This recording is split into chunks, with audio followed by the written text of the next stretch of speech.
All right, we are live, and here goes the intro. The views and opinions expressed in this podcast are those of the individual co-host and do not reflect the official policy or position of the Firearms Radio Network and or their employers. Viewer discretion is advised. This is especially true on our live shows. Broadcast for shooters, hunters, and gun enthusiasts. This is the Firearms Radio Network. The bandwidth for this episode of This Week in Guns is sponsored by Patriot Patch Company. PatriotPatch.co. Welcome to This Week in Guns. This show is brought to you by the Firearms Radio Network and Patriot Patch Company. And this show offers commentary on the latest firearms industry news, information, and buzz. I'm your host, Shawn Herrin, and my panelists tonight on This Week in Guns are Argo J. He's YouTuber, writer, gun guy, and creator of the Black Ops doc. Welcome to the show. What's going on? What's going on? Not too much, man. Next up, we got Chris Bardagone, president of RAND CLP. I got two brand new guys tonight. Chris, welcome to the show. Thanks for having me on, guys. Appreciate it. How's it going? Doing great, man. Really excited to be here. We have a lot of great news to talk about. But before we do, real quick, I want to talk about the Patriot Patch Company. If you'll notice, I actually have Lady Liberty on my hat right now. This is from the Patch of the Month Club from Patriot Patch Company, and they are amazing. Here's the thing. You can't buy them later. You have to be a member of the Patch of the Month Club in order to get these. Last month was the Summer Soldier. Before that was Sic Semper Tyrannis. Amazing patches, and you can only get them by being in the club. You can find the club at patriotpatch.co, and you can also find all kinds of great cleaning mats, shirts, Patch of the Month Club, and other great patches there. Go check it out. I promise that you will love it. And guys, let's get directly into the news. First off, first story, U.S. citizens own 70 times more guns than military and police combined. Now, so the Trace pulled some numbers together and found that there's 270 million firearms owned by everyday Americans. Civilians own 70 more times than all police and military services combined.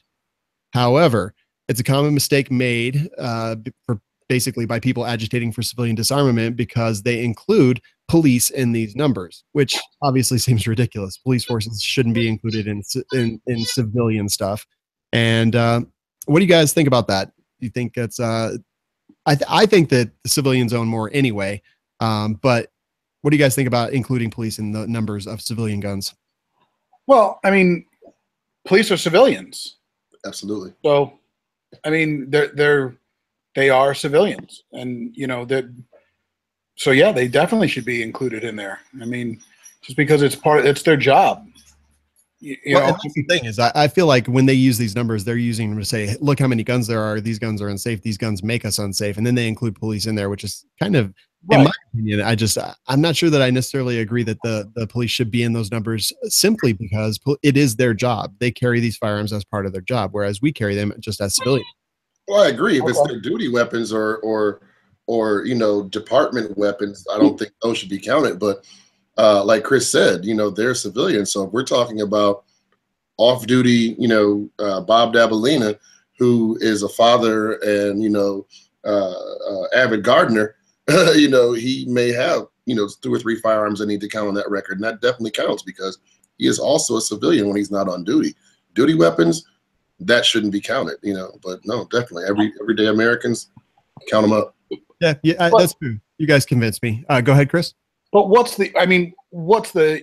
know, what are they saying so they're saying that we own that many or there's that many guns and that's a bad thing? I mean, you know, at the end of the day, I mean, okay, great. So, okay. And, you know, I think they do try to make it seem like a bad thing. They try 270, the civilian population owns more than the military. And, you know, awesome. Great. Second Amendment, that's why it exists, is specifically for that. Absolutely. I was talking to Jeff Gonzalez, former Navy SEAL, this past NRA Carry Guard Expo, and he said, just think if every American who was legally armed would take up arms to fight evil and all that. I mean, that'd be the largest army in the history of the entire world. Yeah. So, I mean, we are definitely armed. Yeah. But we are definitely legal and responsible citizenry. You know, we're not, you know, a criminal citizenry. So, you know, we have to be careful how those numbers and those analytics are used when they come out. Yeah, and just to put these numbers in perspective, American civilians own an estimated 270 million guns. U.S. law enforcement has 1.15 million. So again, especially when they talk about like martial law and taking guns from people and things like that, when we talk about forced confiscation, if it were ever to come to pass, you think about those numbers and the amount of people, there are going to be people who just turn over their guns because they don't want to do anything. But there's a lot more people, I think, that would stand up and fight. And when you talk about 270 million compared to 1.15 million for U.S. law enforcement, those numbers are overwhelming, right? Oh, absolutely. And out of that 1.15 is what you said? Yes. How many of those would not side with the government? Exactly. I think huge. Right. There's a lot of law enforcement out there that respects the Second Amendment and believes it, and they'll back it. So yeah, I completely agree with that. I think I know a lot of police officers. I'm sure you guys do too, mm-hmm. And they would never, they would walk away before they did anything like that. Right. Yeah. And you brought up forced confiscation, which is kind of jumping ahead. You know what I mean? I know that's part of one of the topics for later on. But having family in the Virgin Islands and what's going on down there, I mean, it's a perfect example of governmental abuse, individual abuses of power, misguided acts of misuses of power. I don't care how you want to label it. Forced confiscation is still bad, no matter what the circumstances that create it. Yeah, and I agree. And I mean, this is the perfect segue. U.S. Virgin Islands governor ordered seizure of privately owned guns, ammo ahead of hurricane. Governor Kenneth E. Mapp has ordered the Virgin Islands National Guard into active service and authorized them to seize privately owned firearms and ammunition. This is terrifying. So they did this. We always say when it happens, but it actually did happen in New Orleans during Katrina. They did go door to door and pick up firearms and things like that. In my opinion, this is ridiculous, and I'm not sure I actually understand the reasoning behind this. Maybe one of you guys might be able to tell me what I'm missing. Well, okay, so I don't know. We'd have to find out, but there's going to be looting. Mm-hmm. So how many legally owned firearms would then end up in the hands of looters to potentially do murder, do crime? Right, but at the same time, what about protecting my house from the looters, though? What if I want to make sure that the looters don't get my guns? How am I going to fend them off? But I agree exactly with what you're saying. But that's the major issue. Now you've made a populace of legally armed citizens defenseless to criminals and people who will do anything to get their end result. And I don't think that forced confiscation is the answer. It was written in there in the original press outing or release that he put the forced confiscation in case the National Guard would need weapons or ammo and things like that. But let me tell you something. Awesome hat. But the U.S. Virgin Islands is very small. But key word in that statement is U.S.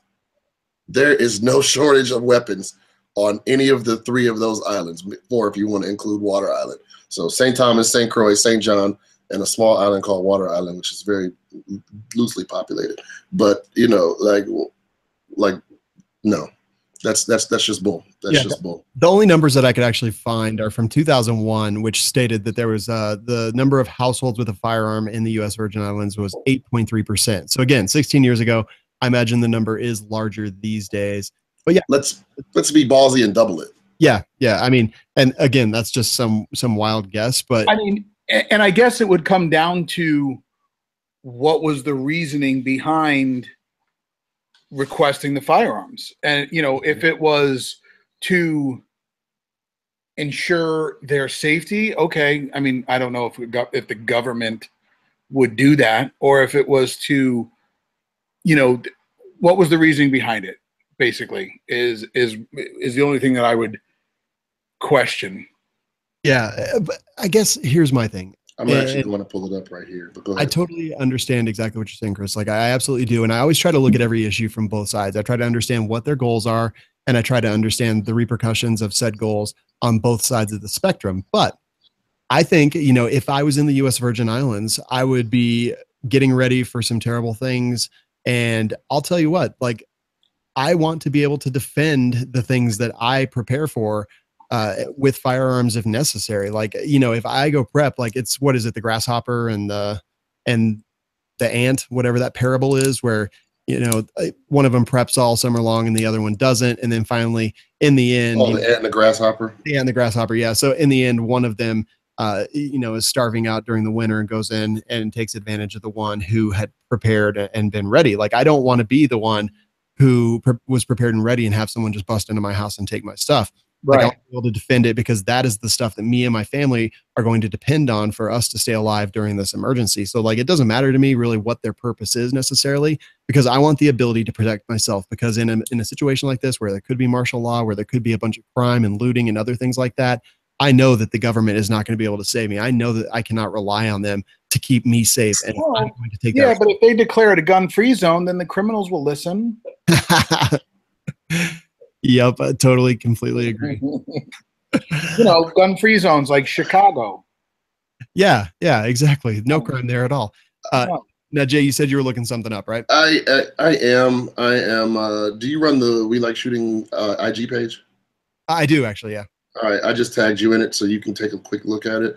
Okay. I don't even want to read it, but the funny thing is, you know, he put this decree in, he put this draft in, this confiscation in, and then not only the confiscation, but they're facing a hurricane, which is going to devastate the island, which the island has been devastated several times before by massive hurricanes. Not only does he enact confiscation, he authorizes the government of the Virgin Islands to use whatever funds are necessary to get this task done. So now you're going to deplete funds to do so, because it's not going to be a cheap and easy feat to confiscate these firearms. And you're confiscating firearms from legally armed citizens. You know, I think it's just a soft shoe, smoke and mirrors tactic to ultimately have the final gun control say. You know, I think that's just what it boils down to. Yeah. You know, he was a governor that was very anti-gun anyway. So, you know, I think this is just what people do when they abuse power. And seriously, in the end, worry about getting more plywood and sandbags and sandbags. Leave the guns alone. And water. You know what I mean? Things that are maybe you should expend all that energy and resources to you know, get materials that you need. Absolutely. Yeah. And I think, guys, that this is actually another perfect segue to another story that we have in the positive news, where a Quora writer explains the fundamental right of self-defense and how it affects the Second Amendment. And you know, I think that it rolls directly into this. So Dennis Pratt on Quora wrote an essay that talks about this. Why does the U.S. think gun ownership is an inalienable right, given that literally all of the developed world doesn't feel the same way? So he goes on to talk about that. I'm going to read the first paragraph. I want to admit up front that gun ownership cannot be a universal human ethic. A universal human ethic is true for all time and all cultures and all situations for all humans. And guns have only been around for about 650 years or so. So by definition, there can be no universal human ethic to own guns. Stating it as though there is a straw man, making the American position even harder for other cultures to understand.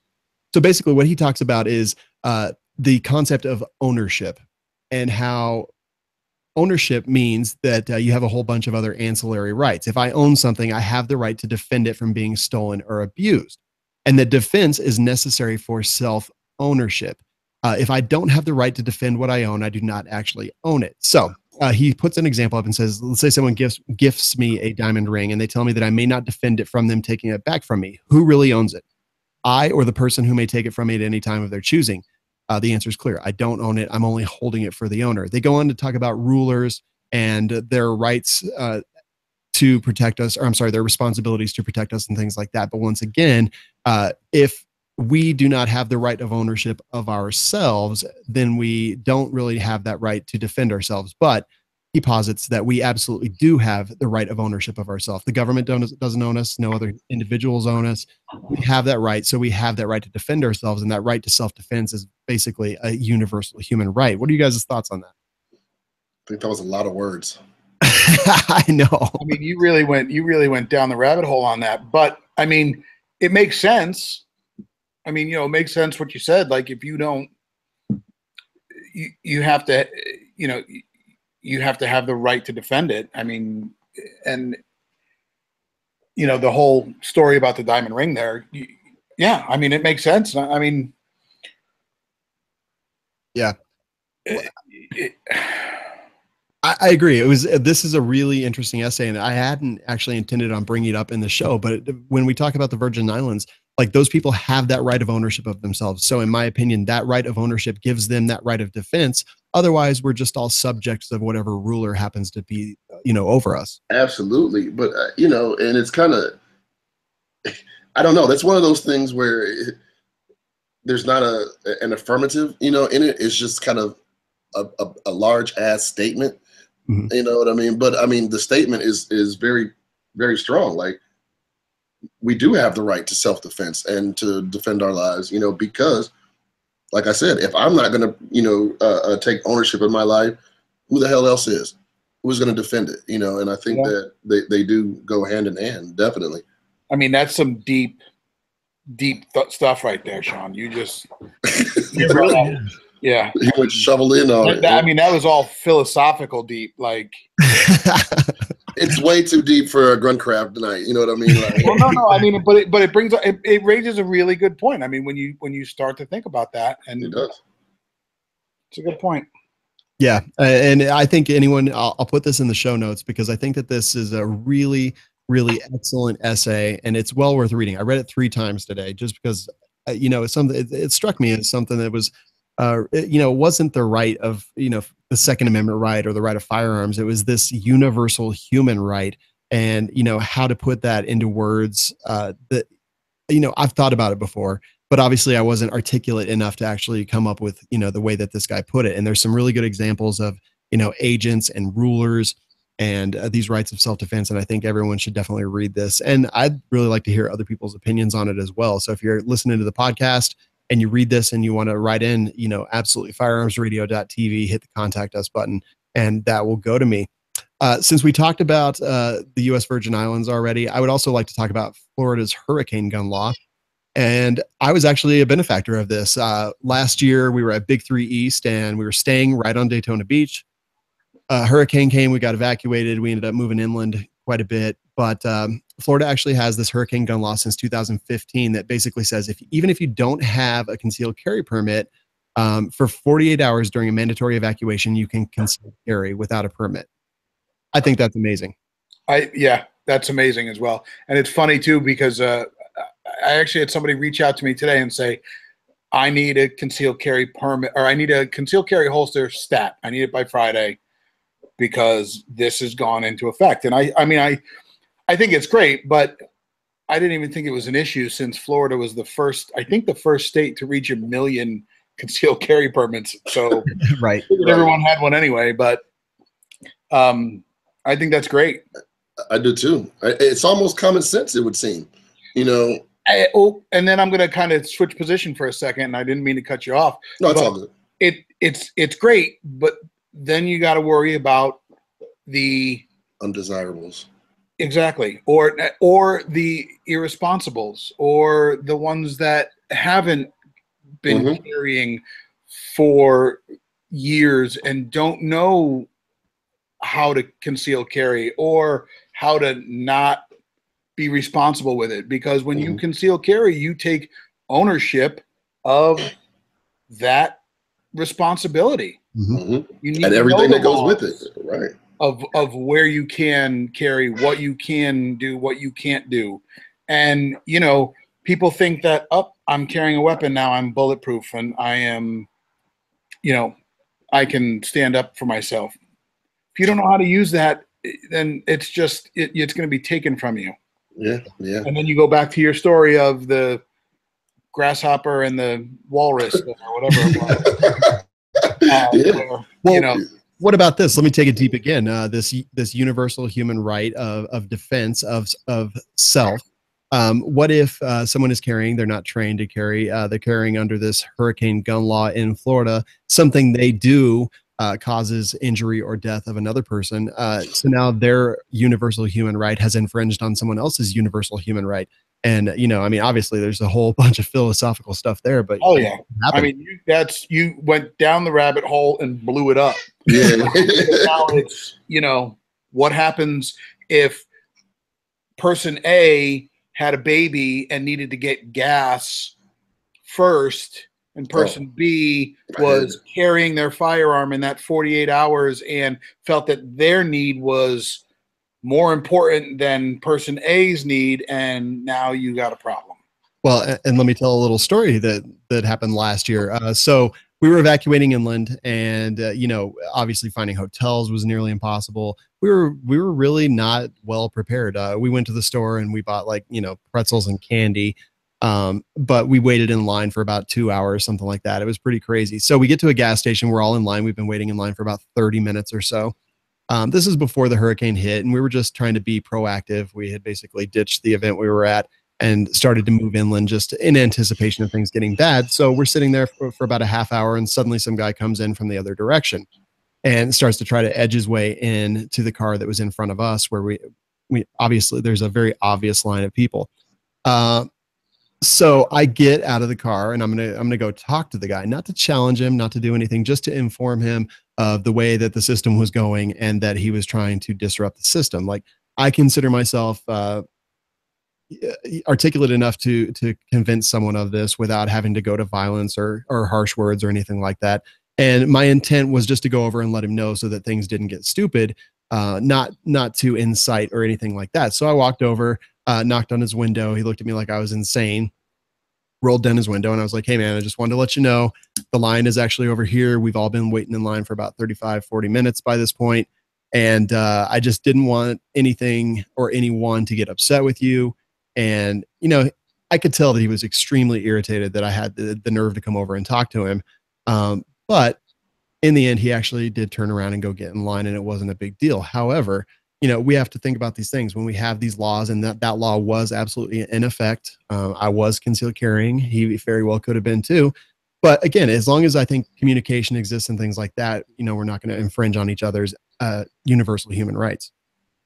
No, I agree. And, the funny thing is, when that law is enacted and when that law is in effect, and, all the other laws are also. So it's not like every other law goes out the window or every other rule of law goes out the window when these things happen. So we still have to be careful as we would day to day, but with a heightened sense of awareness because of the circumstances, of course. But, I definitely think that it's not a free-for-all pass or, shoot them in the asshole pass. Like, that's not the case. You still have to be a responsible citizen. You still have to follow the law. You still have to be able to discern a threat from a manageable problem, and I think, if we can, which is, living in a perfect world again, if we can make sure that everybody does that, I think it'll be okay. And a lot of those issues can be avoided. But then again, like Chris said, what about those that have zero idea about any of that? And they just know, oh, now I get to carry, what about that dude? Right. Well, guess what? Now we have to protect ourselves from the ignorant, not a bad guy, but ignorant. And now you may pose a threat to my family or myself. And now I've got to take you out. You know what I mean? And I don't want to. Yeah. Especially because you're not a bad guy and you put me in a position where, I ultimately had to go to the last resort or the final resort. But, like you said, there are a number of scenarios. There are a number of ways that can play out or that things could happen, with that. Yeah, totally agree. So I guess that brings me to the next story, which is just a continuation of the U.S. Virgin Islands. But the NRA is prepared to go to court to prevent this confiscation. Executive Director of the NRA ILA, Chris Cox, said that people need the ability to protect themselves during times of natural disaster. This dangerous order violates the constitutional rights of law-abiding citizens and puts their lives at risk.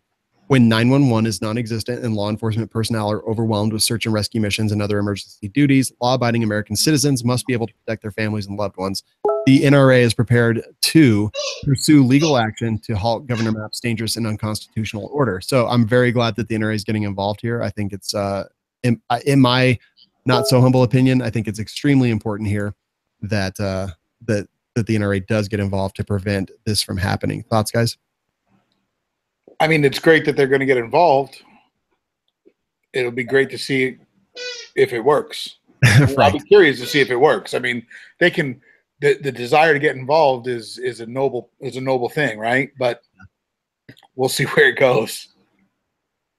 I completely agree. Yeah. Yeah, I do too. It is. You know what I mean? The NRA likes to get involved on a lot of things, but does the outcome ever change? Yeah. And let's be realistic now. Pending the outcome of Irma, you know, the Virgin Islands may not be trying to see or be able to do anything for quite some time. Right. So, I mean, hell, travel to the Virgin Islands, you know, phone calls. I mean, how's all this going to happen? And here's the other thing, and because we didn't even touch upon it, but what just happened in Houston, I mean, there was plenty of videos of looters or videos of people trying to protect from looters with guns. I mean, you're definitely not gonna get Texas to give up their guns. Right. I mean, you know, I don't know. We'll see. Like I mean, you know, you're absolutely right. We'll see if the NRA's their good efforts or their efforts are successful.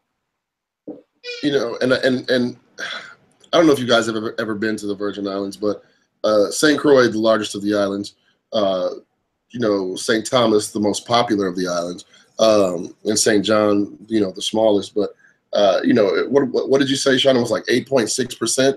You know, are of the population owns. That was 2003. Yeah. Right. So, like I said, I mean, if we're generous, we'll double it. But let's say 10% now own firearms. All right. So that's still a very small population. And it's a very, very, you know, because like I said, the islands are so spread out. And then on each individual island, let's take St. Thomas, which is quite small.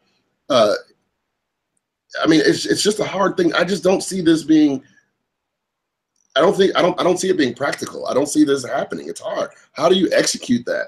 And then execute it, like, then what are these people supposed to do? Like, what are they supposed to do? Yeah, I don't even know. It doesn't make sense. Are they supposed to go sit in like an arena or a stadium with a bunch of other people? I mean, there's crime in those places as well. Now watch this though. Like my daughter's great uncle, he's a U.S. Marshal down there.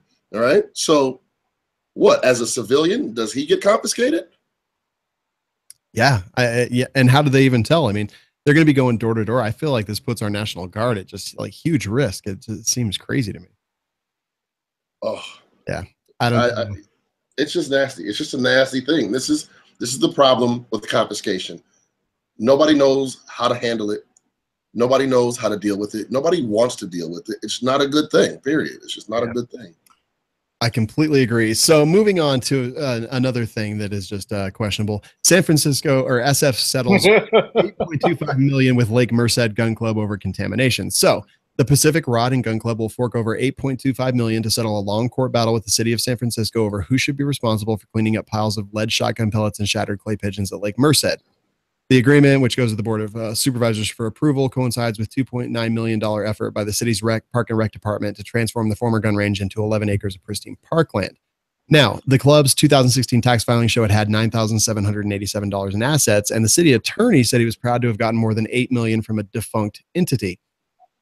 This all seems kind of crappy and pretty upsetting, actually. But when you go a little bit deeper into it, it says this is a textbook lesson on how not to defend a range, botched strategy from beginning to end. The NRA and CRPA tried to help before it was too late. They did it their way. Too bad. So basically, this gun club refused help and refused strategic direction from the NRA and the CRPA, and ended up just basically getting their range taken over, destroyed, and being $8.5 million in the hole. What do you guys think was their reasoning behind not wanting these big advocacy groups getting involved? Control. Well, yeah. But where did you say that was? San Francisco. Okay. Yeah. California? California. Yes. I mean, You know, like, are you surprised? Right. Maybe they didn't want control because then what? Then they win. NRA is their big hero, and then they got to deal with being in California still and all the rest of the crap that comes along with it. Yeah, I guess I just don't understand why the gun club wouldn't accept the help and strategy and all that. Like, maybe they just didn't think it was that deep or that big of an issue. Yeah. You know, maybe they were just naive. I mean, I don't know. I mean, that's the only thing that I can really, really see being plausible, you know, is that it was just naivety, you know, and I'm using a lot of big words for being 4 beers in, just I'm scaring myself. So, but seriously, I don't know what it could have been. I'm facing that situation. I'm reaching out for help.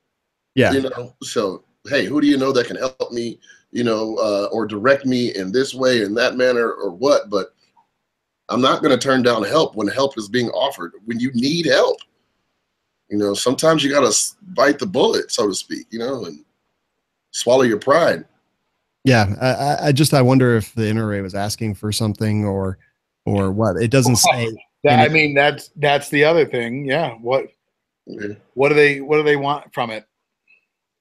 Yeah, but I guess so I mean, NRA dues, they don't go to the ILA or any political stuff like that. NRA dues go to education and subsidization of ranges and things like that. So I mean, this is exactly what the NRA does. Like they help a bunch of ranges get open. Like I know that the NRA does a ton of great work, especially for people opening ranges. They do environmental impact studies, and you know, they provide a lot of great assistance. I know people specifically who have benefited greatly from the NRA's assistance in opening ranges and things like that.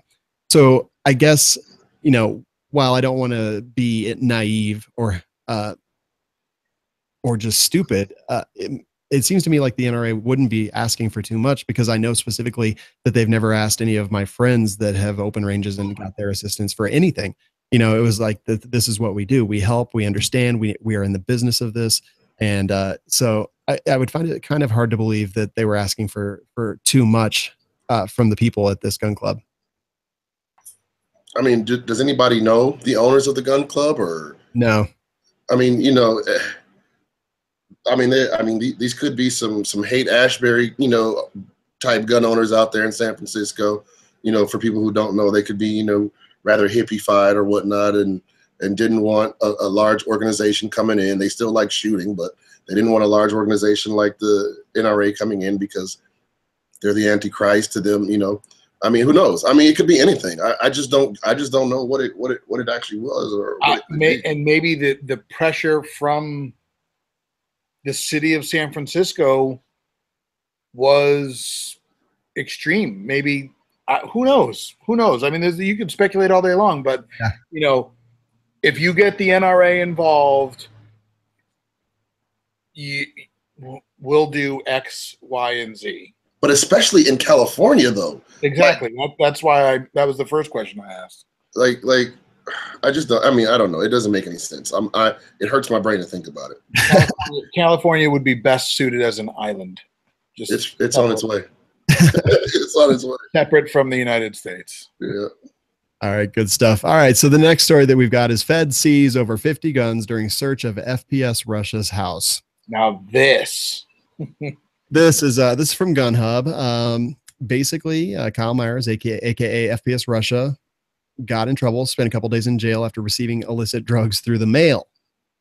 And at that point, federal authorities searched his house for firearms and explosives when he was arrested. More than 50 guns were seized at the conclusion of the search, but no illegal explosives were found. One of the ATF spokesmen says, "We're waiting for lab results to come back. We got a subpoena for his blood to see if he is an active drug user." Blah, blah, blah. So, man, that is just, I mean, that's, damn it. Overreach much? Like, I get that he screwed up and did some things, but it looks like they're really trying to make an example out of him. Sure. But look at he's a public figure to an extent. Yeah. That does some would say unsafe, but you know, crazy stuff on the internet with firearms. you know, I mean, if there's a witch hunt, who are you gonna go after? Right. And it's not the first time that they've been after him. So, but this time, I mean, it just like going in, seizing drugs, looking for illegal explosives, taking blood to see if he's an active drug user. I mean, they are trying, this might be the precedent setter for the federal laws that conflict with state laws about marijuana and things like that. Was it marijuana? I believe I saw multiple places that it was marijuana. Now I can't actually prove that at this point, but I believe that I read. He's in where? What state? He's in Georgia, right? Georgia, I believe. Yeah. Yeah, he's in Georgia. Yeah. First of all, I don't know if either of you or anybody's met Kyle. Yeah. Yeah. Cool dude. I don't know, man. I mean, this thing, I don't really, I mean, I'm going to fold my arms and just sit here quietly. I mean, because that's about as much as this situation really, really warrants. You know, it's a sad situation, but. Yeah, I mean, it doesn't even seem that sad to me. Like, I feel bad for him because he's obviously being. That's what I mean. That's why it's sad. Yeah, I mean, I feel bad for him, but I'll say this: scruples. The industry that we are in, and the livelihood that we are, and the way that we go about making our livelihood involve. We're scrutinized. Mm-hmm. We're scrutinized all the time. I carry a firearm every single day, so I know that I need to make sure that everything is legit.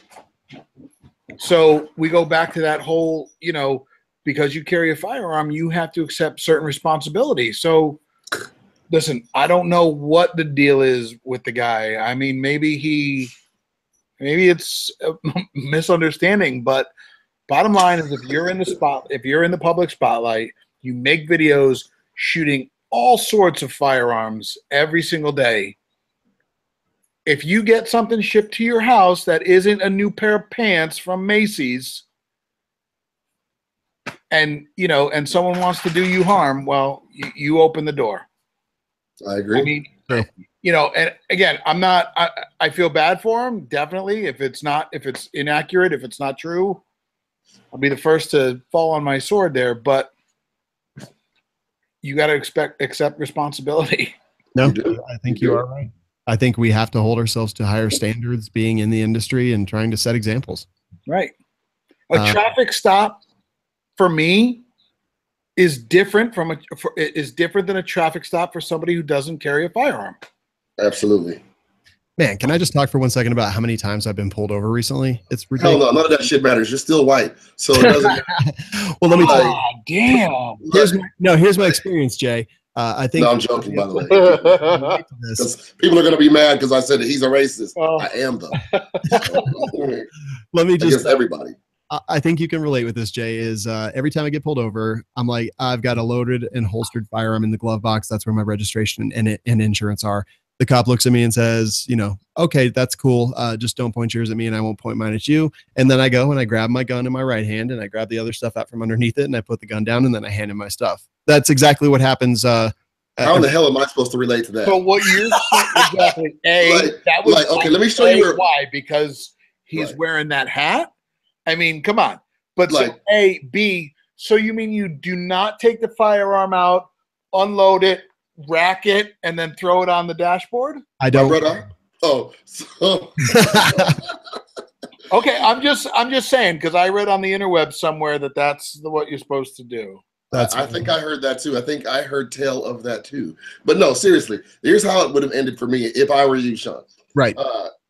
Stop, sir. I'm carrying a loaded firearm, in my glove box. It's on top of my insurance and registration. I go to the glove box. End of story. I'm dead.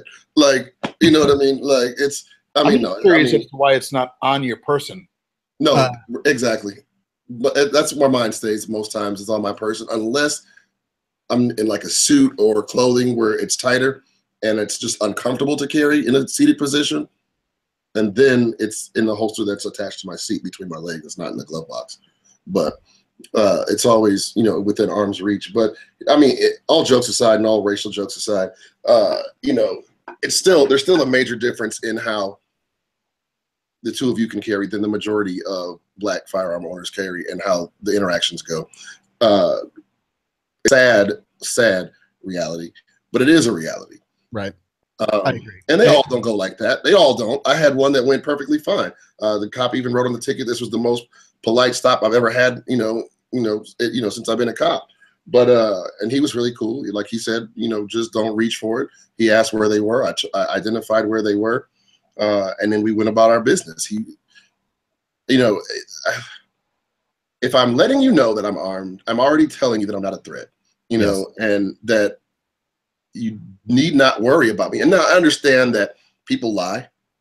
Wait, now Jay, where are you? And I don't know, might be privileged. Where are you located? No. I'm in Milwaukee, Wisconsin. Okay. So do you have a duty to inform? No, we do not. Okay. Yeah, and I'm not the kind of guy who's like wants to be buddy with the cop and tells him. I only tell him because when I open the glove box, it's going to be very obvious that there's a firearm sitting right there. Right. And the only reason that I inform is because I live in Milwaukee, Wisconsin. Surrounding areas of Milwaukee, profiling happens a lot more, and you're asked to step out of your car a lot more. And I just want everything to be on the table, when it happens. And my experiences have been different. I've honestly never had issue, never, because most times if I get stopped within the city, I never say anything. I get my ticket or they let me go and I'm done. The few times that I think 3 times maybe that I did inform, they went well. I was just, lucky, or those were great cops, because I think it shows the measure of the man or woman and then the officer, when they handle a stop like that, if they can handle it professionally and not be afraid and not be a coward about things and realize what a real threat is and what a real threat isn't. But at the same time, I understand how quickly things go wrong, and I understand a lot of their philosophy and a lot of their thought, because it's a scary thing. Traffic stops are the worst for cops. I mean, it is what it is. Well, we saw how fast it went wrong for Philando Castile. I mean, that was really, really quick. Quickly, really. He should have just went like this and. Oh, let's not even Voda. Sorry. No, I mean, but again, with Castile, I mean, it irks me to the core. Like I said, I understand why the case went the way it went. I understand the verdict. I don't agree with it, but I understand it legally. I definitely understand it. I look back at the tape and I see how the cop is acting, how Castile is acting. They're both scared. Okay, they're both frightened. And the cop tells him, he tells him he's armed, and he says, "Well, where's your ID?" "It's right in my back pocket." "Well, don't reach for that gun." And he says, "I don't have to." And he's telling the cop, "I don't have to reach for the gun to get my ID." At that point, like, be easy. Like you're asking the man for the ID. That's like the tape in South Carolina where the kid is stopped at the gas station. The cop says, "Hey, get your ID." He goes into the car to get his ID, and the cop opens fire. He's like, "Why did you shoot me? You told me to get my ID." So I mean, where do you draw the line, and where is the line drawn? Between fearful punk and a legitimate stop by a respectful and professional officer. I would think that line is very big. But it seems to get smaller and smaller by the day, and it's not even just with African Americans. It's not. It's happening with a lot of people now. It's just not being vocalized and being publicized as much because it doesn't make news. So I'm just going to play the devil's advocate for a second. So you say it's not publicized, but how many instances where a police officer goes easy and next thing they know, shots fired. No, you're right. That's what I said. So, and again, I mean, I think you're right, and I think, but what it boils down to is it's what the media wants to spin. The media will spin all day long about riots and a black kid was killed by a white police officer, Mhm. but they'll never sit there and go the other way with it as much. Like, or, you know, I mean, and it's stuff that you've seen on the internet time and time again, anytime this stuff happens. And again, it comes down to what the media wants to show as the story. Mhm. Or the reality of today. No, you're absolutely right. Exactly. You know, I mean, You're absolutely right. it takes just common sense and people understanding that it happens both ways. Mhm. You know, I'll be the first to sit there and, okay, perfect example, police officer with the nurse. That dude should be fired. Yeah, For sure. Fired. And the 3 police officers that watched it all go down And let it happen. and listen, we back our police officers and we support them 100%. But come on, man, you got 3 or 2 of them sitting there watching this happen. Unacceptable. And I think the detective was a senior on there. Well, I think he was a senior at the scene. You know. But I mean, come on, you're arresting this woman for doing her job. You're asking her to violate the code of ethics that hospital set forth. Right. What if that was his wife? That they agreed, that the police department agreed to. Absolutely. The state probably, you know what I mean, on a state level, you know. Right. So it's that is ridiculous. Yeah, it was pretty crazy. And then assaulted her before he arrested her. Don't forget that. Yeah. The whole thing was just really ugly. And definitely it was a big deal, and she or the hospital should definitely, in my opinion, press charges or sue. But we'll see. Her kids or grandkids, I don't know how old she was, but they're set. Yep. I mean, she never got arrested. She got released 20 minutes later. Oh, what happened? Hello? Oh yeah, hey, you froze. Okay. Never actually arrested her. So whatever. That video went viral. It did. He needs to be disciplined. And quite frankly, you know, when they're out there doing wrong, then they're doing wrong. But, you know, we need to support them as well. Agreed. All right. Excellent discussion, guys. Moving on to the next segment. Before we do, I would like people to please pledge your support for the show. There's all kinds of great stuff over at firearmsradio.tv/pledge. You can pledge your support for This Week in Guns or one of the other many fantastic podcasts on the Firearms Radio Network. Please go check it out. It helps these shows so much more than you know, with the equipment upgrades, all kinds of different things, travel to events so they can talk about things that are important to you, the listener. It pays for all those great things. Firearmsradio.tv/pledge. Please go check it out.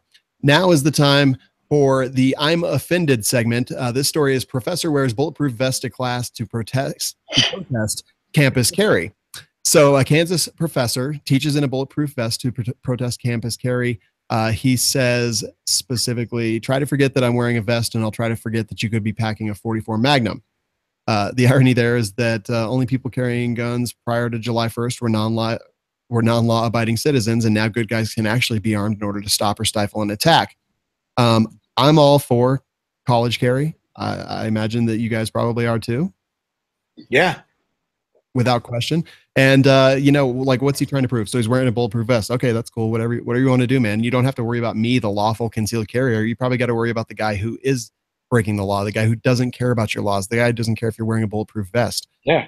And the guy trying to conceal carry a .44 Magnum. Who does that?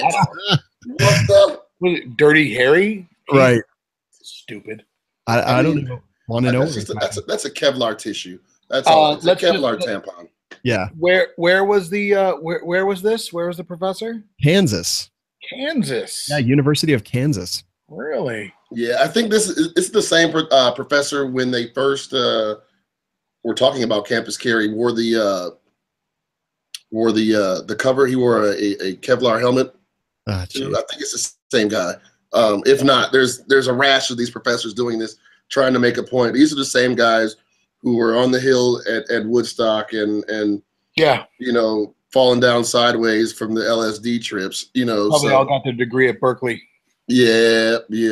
So hate Ashbury again, so, but no, it's serious though. Like, it's like, I call it hate, Yep. but, cause that's really what it is out there, man. It's not, I mean, they say love, but whatever. That's another story. Yeah. But, I'm all for protesting something or being against something and like trying to have your opinion be known, but I definitely don't know that I agree with college professors doing it from their platform. They have a pedestal that they're put upon as these college professors. They've got a lot of young minds that are easily moldable or forged, and they're doing things like this. I'm not sure that it should be. I don't think it should be, in my opinion, it shouldn't be a platform for whatever politics that they have. And I realize that that's pie in the sky. It's never going to change, but it just annoys me. Well, it goes back to the responsibilities that we have as gun owners. Well, and that's because we are, we're supporting our Second Amendment. Well, the professors supporting their First Amendment, their freedom of speech, but they need to have, they need to be responsible about it, because what they say is looked at by others, so or is viewed by others. So. Somebody wants to go outside. Sounds like, huh? I don't know what's going on. She's dog's all sorts of excited at this point. Oh wow! But no, I mean, to what end? I mean, the kids that are going to carry on campus are probably still going to carry because they are educated, most likely and hopefully, in the ways of the Second Amendment. I said it like it was the fourth, in the ways of the force. But they're educated and they probably have sought out training and whatnot to become concealed carry holders. And they're probably going to laugh at this professor. Others who may share the same sentiments and ideas are going to side with them and whatnot. I don't think it's going to change much at all. No, just a lot of memes will be made. Absolutely. Like I said, it's a Kevlar Kotex. Like, that's all it is. It's just, no purpose. It's just no purpose. Very well put. John, the gentleman to your right has the most stoic, no expression face ever. Well, I didn't want to raise a big alarm, but I don't even know who this guy is right now. Right. Clearly. He's just sitting there. He just no expression. The only time I've seen him actually have expression was when a certain firearms instructor and he went ham. Ham. Oh, he went ham. It was so great. It was awesome. That's what made me call you was his hammedness. I know. He told me, he's like, I don't even know why I called you. I just felt like I had to. Somebody. All right. So, you, sir, no, when anytime somebody leads off with you, sir, it's either going to be really good or really bad. So I already knew which way that was going. So. Hey, for you listeners out there, contribute to the Firearms Radio Network or This Week in Guns by shopping with our Amazon affiliate links. Just go to firearmsradio.tv/Amazon. Doesn't cost you a penny, and a portion of your purchases go directly to the Firearms Radio Network. So obviously you can do all the charities and things like that as well, or you can contribute to your favorite gun-loving podcasts all across the Firearms Radio Network. That money is split up amongst the podcasts, and if it hasn't been in the past, it will be very soon. So please go there, shop. When you shop Amazon, use that link. This is the full auto news segment. I've got time for one story tonight. Jay, you want to lead us off? This is the story that you gave me. Oh, is it? Wow. Yeah, my story comes out of Detroit, Michigan, and it's actually not a bad story. I was made aware of this story by a guy on Instagram who said, "Hey, what are your feelings on it?" And I had to read up on it.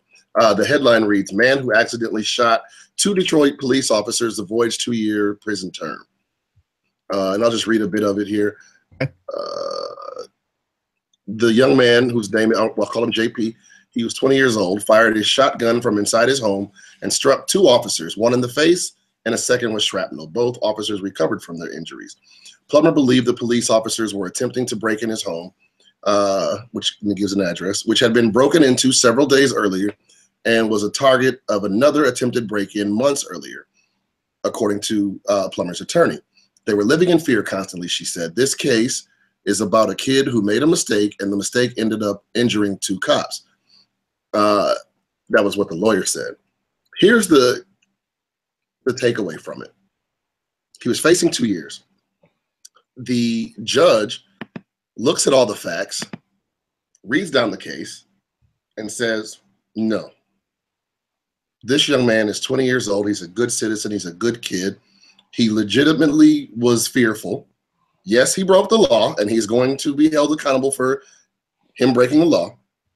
But he's not going to receive a 2-year jail sentence. He's not going to be made a felon and become a prohibited person from protecting his family.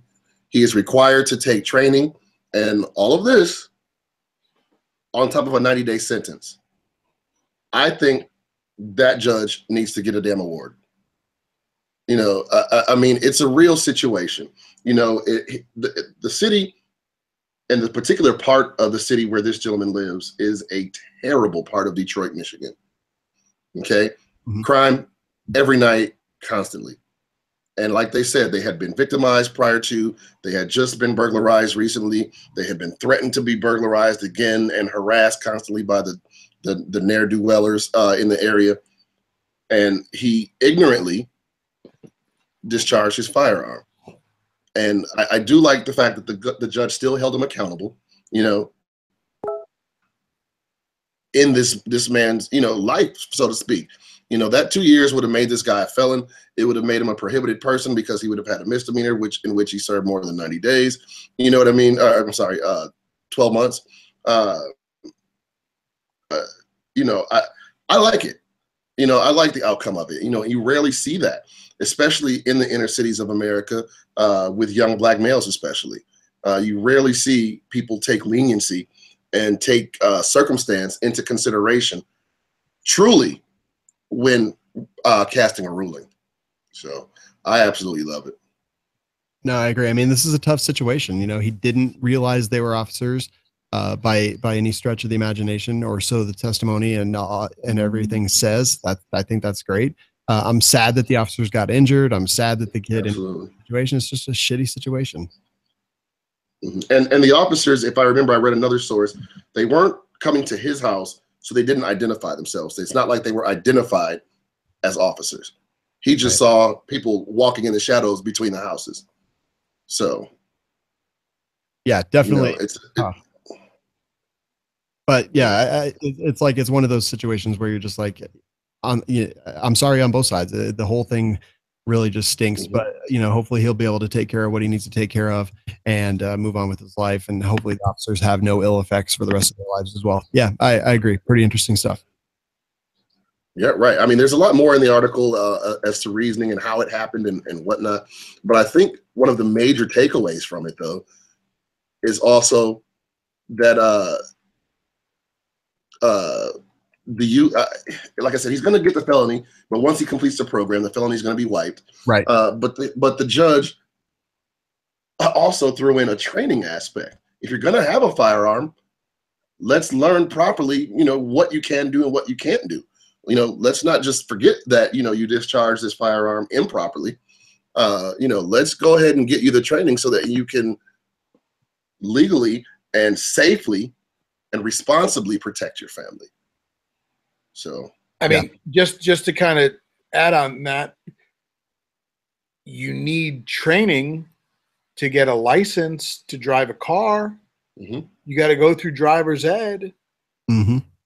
And you got to start at 16 years old before you can even get your license. You have to have training. Mm-hmm. You need no training to get a firearm permit to carry a firearm. So yeah, I mean, I think that's great. I think that mandatory training is, in a situation like that, I mean, I guess question comes down to it, how many times are you going to see a situation like that, right? Right, yeah. I know of one specifically that I know, and you know, he basically ended up getting off as well. It was a very similar situation. Shot at officers who hadn't identified themselves as officers at that point, and you know, ended up he still has his gun rights. So, all right, excellent stuff. Thank you very much, guys. I'm going to go ahead and start wrapping this show up. Argo J, tell us where people can find you online and what you got going on.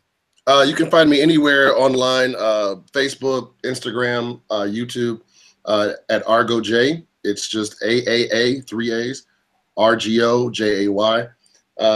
Right now, what I've got going on, man, is I'm humping. Excuse me. I am humping trying to get this movie out. As many of you know, I'm doing a document. Excuse me. Milwaukee at its best. I know, it's like all that beer. We drink here, man. But no, I'm doing a documentary. It's called Black Ops. It stands for Black Opinion in Popular Society, trying to crack the stereotypes of Black men in firearms. Because like I said, most people have a negative identification or, train of thought when it comes to Black men in firearms. And we got to crack that. I got some heavy hitters. I got good news this weekend at the Cary Expo. I think, I know. I got confirmation that the mailman, Karl Malone, has agreed to do it now. I know I was looking and chasing after Karl Malone for a while, but Nice. He's agreed to be a part of the documentary. So we got some pretty heavy hitters that will show that we're not all, undesirables, and we're not all criminal. We're not. We're just not. But that's the general perception that a lot of Americans have, based on ignorance, of course. And we're going to crack those stereotypes wide open. I absolutely love it.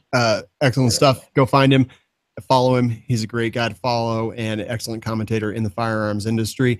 Chris Bartagone, president of RAND CLP. What do you got going on? Where can people find you? People can find us on Facebook, randclp.com, Instagram, randclp. Our website is www.randclp.com. We're out there. We're going to be at some upcoming events. We'll be at the IV 8888 Range Day in October. We'll get to hang out with you folks from We Like Shooting. Can't wait for that. Be at the SHOT Show.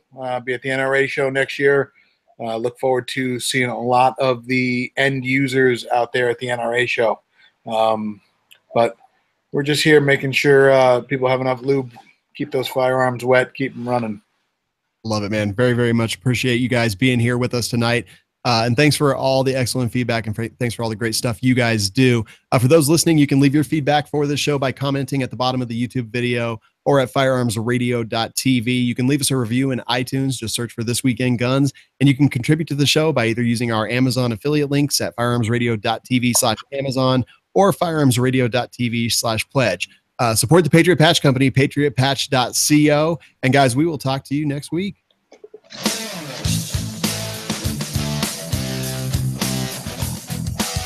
This has been a production of the Firearms Radio Network. You can find more information at firearmsradio.tv.